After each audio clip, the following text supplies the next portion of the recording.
100% வாக்களிப்பதன் அவசியத்தை வலியுறுத்தி தூத்துக்குடி கடற்கரை சாலையில் நடைபெற்ற விழிப்புணர்வு கலை நிகழ்ச்சிகளை மாவட்ட ஆட்சியர் சந்தீப் நந்தூரி தனது மனைவியுடன் கண்டுகளித்தார். மக்களவைத் தேர்தல் நெருங்குவதையொட்டி 100% வாக்குப்பதிவு குறித்து மக்களிடையே விழிப்புணர்வு ஏற்படுத்தும் வகையில் தூத்துக்குடியில் மாவட்ட நிர்வாகம் சார்பில் பல்வேறு விழிப்புணர்வுகள் ஏற்படுத்தப்பட்டு வருகிறது. இதன் ஒரு பகுதியாக தூத்துக்குடி கடற்கரை சாலையில் தினசரி அதிகாலை நடைப்பயணம் மேற்கொள்பவர்கள் உள்ளிட்டவர்கள் கவரும் வகையில் கிராமிய கலை நிகழ்ச்சிகளுடன் கூடிய விழிப்புணர்வு ஏற்படுத்தப்பட்டது.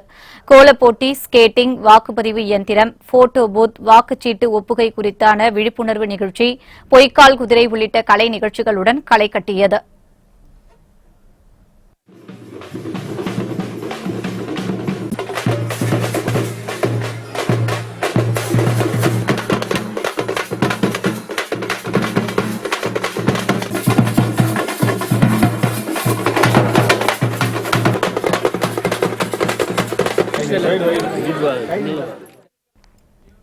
இதனை மாவட்ட ஆட்சியர் சந்தீப் நந்தூரி தனது மனைவியுடன் உற்சாகமாக கண்டுகளித்தார். ஓட்டிங் கம்மியா இருக்கிற பகுதியில் ஓட்டிங் அதிகப்படுத்துறதுக்கு, அதே போல மைனாரிட்டிஸ் மக்கள் இருக்கிற இடம், பழங்குடியினர் அதிகமாக இருக்கிற இடம், அதே போல ஃபர்ஸ்ட் டைம் ஓட்டர்ஸ் 18 வயசு முடிஞ்ச ஃபர்ஸ்ட் டைம் ஓட்டர்ஸ் எல்லாமே அதிகமாக அவர் ஓட்டிங் பண்ணதுக்கான பல்வேறு நிகழ்ச்சிகள் எல்லாம் பண்ண சொல்லி நமக்கு இன்ஸ்ட்ரக்ஷன் வந்துச்சு. அதுபடி தூத்துக்குடி மாவட்டத்தில் 2 மாசத்துக்கான டீடைல்டு பிளான் தயாரிச்சுட்டு பிளான் படி ஒவ்வொரு பகுதியில் இந்த ஸ்வீப் ஆக்டிவிட்டிஸ், விழிப்புணர்வு நிகழ்ச்சிகள் எல்லாம் நடத்துறோம். மங்களதேவி கண்ணகி கோயில் சித்திரை முழுநிலவு திருவிழா குறித்து தேனியில் அதிகாரிகள் பங்கேற்ற ஆலோசனைக் கூட்டம் நடைபெற்றது. தேனி மாவட்டம் கூடலூர் மேகலை வன உயிரியல் சரணாலய பகுதியில் உள்ள வண்ணாத்திப்பாறையில் உள்ள பழமை வாய்ந்த மங்களதேவி கண்ணகி கோயிலில் ஆண்டுதோறும் சித்திரை மாதம் பௌர்ணமியன்று முழுநிலவு திருவிழா கொண்டாடப்படுவது வழக்கம். இந்த கோயில் தமிழகம் மற்றும் கேரள மாநிலங்களின் எல்லைப் பகுதியில் அமைந்துள்ளதால் இக்கோயில் திருவிழாவில் இரு மாநிலங்களில் இருந்தும் பல ஆயிரக்கணக்கான பக்தர்கள் கலந்து கொள்வர். இந்நிலையில் நிகழ்வாண்டுக்கான விழாவை வருகை தரும் பக்தர்களின் தேவைக்கான அடிப்படை வசதிகள் குறித்து தேனி மாவட்ட ஆட்சியர் பல்லவி பல்தேவ் தலைமையில் ஆலோசனைக் கூட்டம் நடைபெற்றது. இதில் கேரளா, இடுக்கி மாவட்ட ஆட்சியர் தினேஷ் உட்பட அனைத்து துறை அதிகாரிகளும் கலந்து கொண்டனர். நாடாளுமன்ற தேர்தலையொட்டி கோபிச்செட்டிப்பாளையத்தில் நடைபெற்ற ஆலோசனைக் கூட்டத்தில் தேர்தலில் பணியாற்றும் அலுவலர்கள் மற்றும் காவல்துறை உயர் அதிகாரிகள் பலர் கலந்து கொண்டனர். ஈரோடு மாவட்டம் கோபிச்செட்டிப்பாளையம் கூட்டாட்சியர் அலுவலகத்தில் திருப்பூர் மாவட்ட ஆட்சியர் பழனிசாமி தலைமையில் நாடாளுமன்ற தேர்தல் தொடர்பான ஆலோசனைக் கூட்டம் நடைபெற்றது. இதில் கோபிச்செட்டிப்பாளையம் சட்டமன்ற தொகுதியில் நியமிக்கப்பட்டுள்ள 25 மண்டல அலுவலர்கள், தேர்தலில் பணியாற்றும் அலுவலர்கள், காவல்துறை உயர் அதிகாரிகள் உட்பட பலர் கலந்து கொண்டனர். மின்னணு வாக்காளர் இயந்திரம் மற்றும் அதனை பயன்படுத்துவது குறித்து இந்த கூட்டத்தில் அதிகாரிகளுக்கு செயல்முறை விளக்கம் அளிக்கப்பட்டது. மேலும் தேர்தலையொட்டி மேற்கொள்ள வேண்டிய பல்வேறு நடவடிக்கைகள் குறித்தும் இந்த கூட்டத்தில் ஆலோசிக்கப்பட்டது. பண்ருட்டியில் டாஸ்மாக் ஊழியர்களை தாக்கி பணம் பறித்த கும்பலை பண்ருட்டி போலீசார் 24 மணி நேரத்தில் கைது செய்தனர்.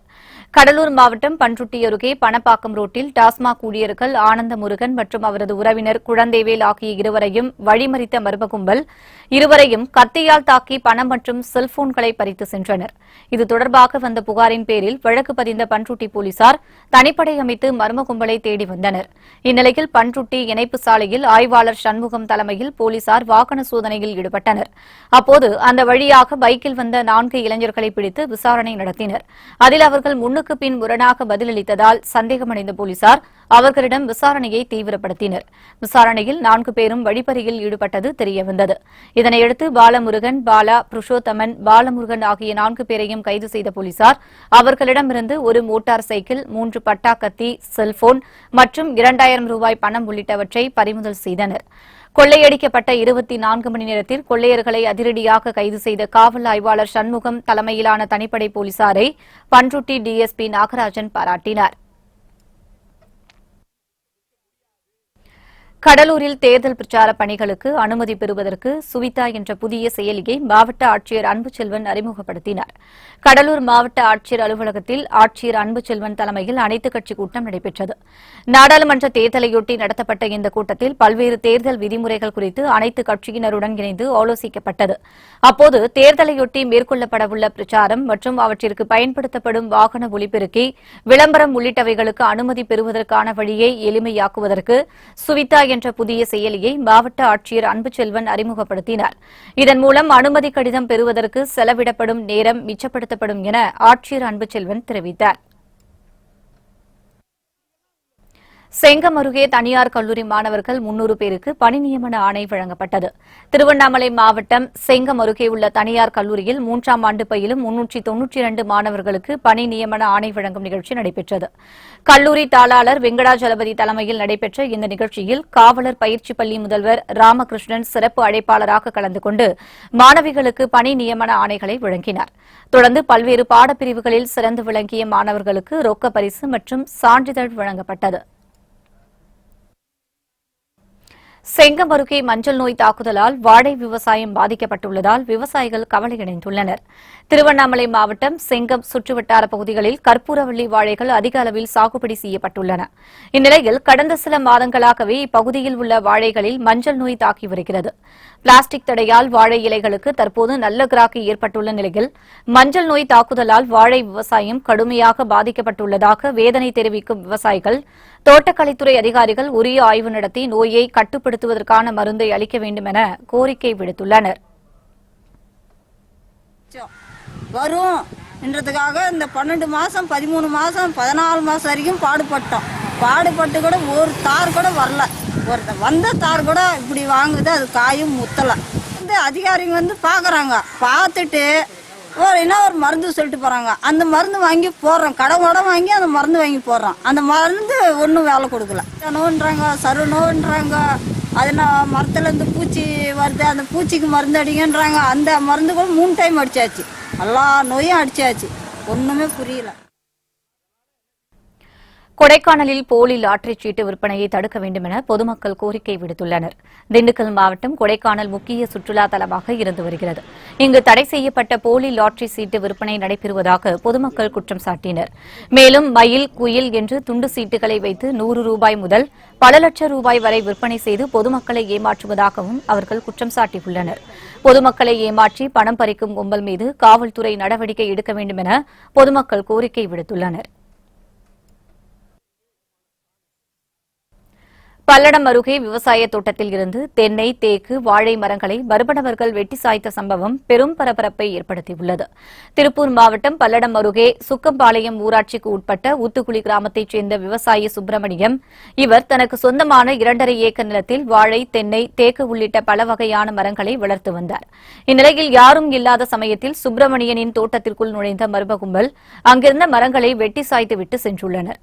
இதனைக் கண்டு அதிர்ச்சியடைந்த சுப்பிரமணியம் பல்லடம் காவல் நிலையத்தில் புகார் அளித்தார். இதன் பேரில் வழக்கு பதிவு செய்த போலீசார் முன் விரோதத்தால் நிகழ்ந்ததா என்ற கோணத்தில் விசாரணையை தீவிரப்படுத்தியுள்ளனர்.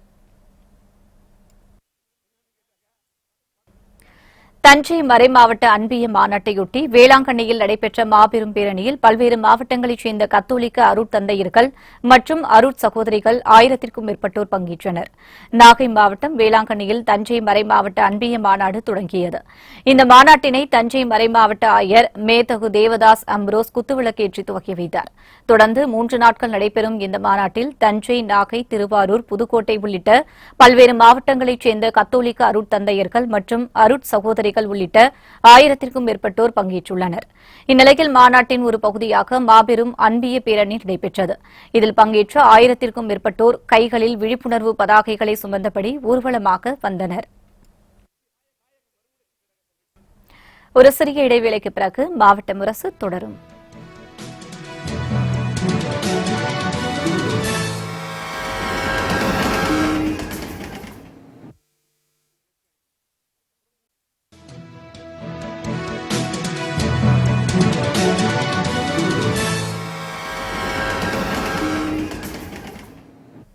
மீண்டும் மாவட்ட முரசுக்கு உங்களை வரவேற்கிறோம்.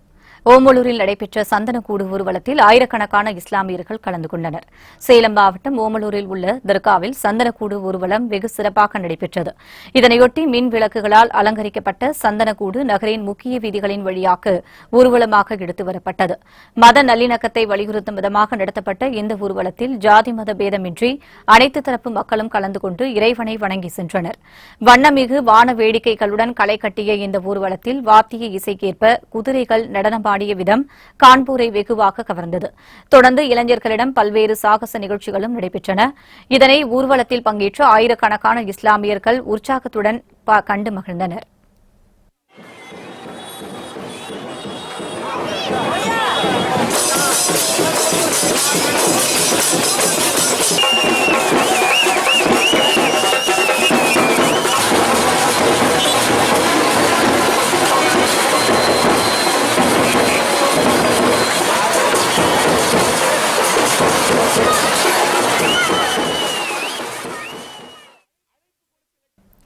காஞ்சிபுரம் ஏகாம்பரநாதர் கோயில் பங்குனி உத்திர பெருவிழாவையொட்டி வீதிகளில் வலம் வந்த 63 நாயன்மார்களை ஏராளமான பக்தர்கள் தரிசனம் செய்து பரவசமடைந்தனர்.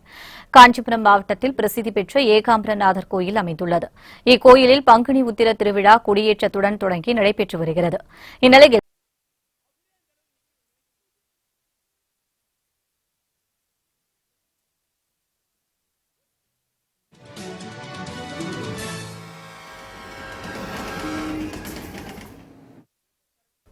மீண்டும் மாவட்ட முரசுக்கு உங்களை வரவேற்கிறோம். பெண்களுக்கு எதிரான பாலியல் வன்முறையை தடுக்க வலியுறுத்தி சென்னையிலிருந்து விழிப்புணர்வு சைக்கிள் பயணம் மேற்கொண்டு பொள்ளாச்சி வந்த இளைஞருக்கு சிறப்பான வரவேற்பு அளிக்கப்பட்டது. சென்னை கிண்டியைச் சேர்ந்த இளைஞர் பாலாஜி தனியார் நிறுவனத்தில் பணியாற்றி வரும் இவர் பெண்களுக்கு எதிரான பாலியல் வன்முறைகளை தடுக்கும் வகையில் விழிப்புணர்வு ஏற்படுத்த சென்னை பொள்ளாச்சிக்கு சைக்கிள் பயணம் மேற்கொள்ள திட்டமிட்டார். இதற்காக சென்னை கிண்டியிலிருந்து கடந்த 13ஆம் தேதி சைக்கிள் பயணத்தை மேற்கொண்ட பாலாஜி கோவை மாவட்ட பொள்ளாச்சி வந்தார். கடந்த 2 நாட்களாக சுமார் 530 கிலோமீட்டர் தூரத்தை கடந்து பொள்ளாச்சி வந்த பாலாஜிக்கு பொள்ளாச்சியைச் சேர்ந்த இளைஞர்கள் உற்சாக வரவேற்பு அளித்தனர். அப்போது செய்தியாளர்களுக்கு பேட்டியளித்த பாலாஜி பொள்ளாச்சி பாலியல் வழக்கில் தொடர்புடைய அனைவரும் சட்டப்படி தண்டிக்கப்பட வேண்டும் என வலியுறுத்தினார். உமன் ஹராஸ்மெண்ட்டும் சைல்டு அபியூஸ்மெண்ட்டுக்காக மற்ற மாநிலங்களில் மட்டும் கண்டு வந்த இந்த ஒரு விஷயத்தை தமிழ்நாட்டில் அதிகமாக இப்போ நடந்துட்டு இருக்குது. ஸோ இது அதிகப்படியான தண்டனைகள் கடுமையாக இருக்கணும் அப்படிங்கிறதுக்காக, அப்புறம் நம்மளோட ஆதங்கம் எப்படி நம்ம வெளிப்படுத்தணும் அப்படின்னு தெரியாமல் அதுன்னு ஒரு முயற்சியாக தான் நான் இந்த ஒரு பயணத்தை ஆரம்பித்தேன். சோழவரம் அருகே தனியார் பள்ளி ஆண்டு விழாவில் சின்னஞ்சிறு குழந்தைகளின் கலை நிகழ்ச்சிகளை ஏராளமானோர் உற்சாகத்துடன் கண்டு ரசித்தனர். திருவள்ளூர் மாவட்டம் சோழவரம் அடுத்த காரனுடையில் உள்ள தனியார் பள்ளியில் 4வது ஆண்டு விழா கொண்டாடப்பட்டது. பள்ளி தாளாளர் அலெக்ஸ் தலைமையில் நடைபெற்ற இந்த விழாவில் சர்வதேச அரிமா சங்க நிர்வாகிகள் சிறப்பு அழைப்பாளர்களாக கலந்து கொண்டனர். தொடர்ந்து பள்ளியில் பயிலும் சின்னஞ்சிறு குழந்தைகளின் கண்கவர் கலை நிகழ்ச்சிகள் நடைபெற்றன. இதில் விட்டுக் கொடுத்தால் கெட்டுப் போவதில்லை என்ற தலைப்பில் மாணவர்கள் நிகழ்த்திய நாடகம் பார்வையாளர்களை வெகுவாக கவர்ந்தது. தொடர்ந்து கலை நிகழ்ச்சிகளில் பங்கேற்ற மாணவர்களுக்கு பரிசுகள் வழங்கப்பட்டன. இதில் மாணவர்களின் பெற்றோர்கள் உட்பட பலர் கலந்து கொண்டனர்.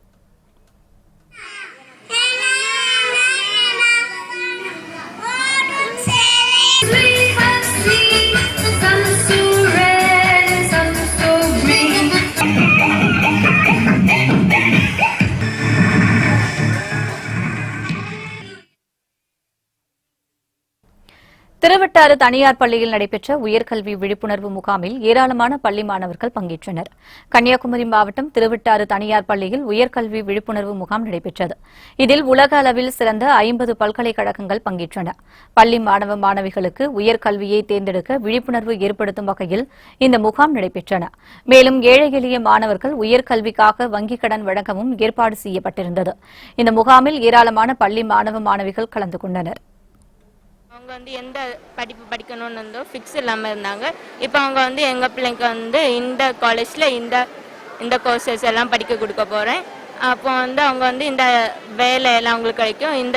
இப்போ இங்கே படித்தா இங்கே எல்லாம் இந்த இடத்துல பிளேஸ்மெண்ட் கிடைக்கும். அப்படியெல்லாம் நினச்சிட்டு அவங்க எல்லாரும் நல்லா பெனிஃபிட் எடுத்தாங்க.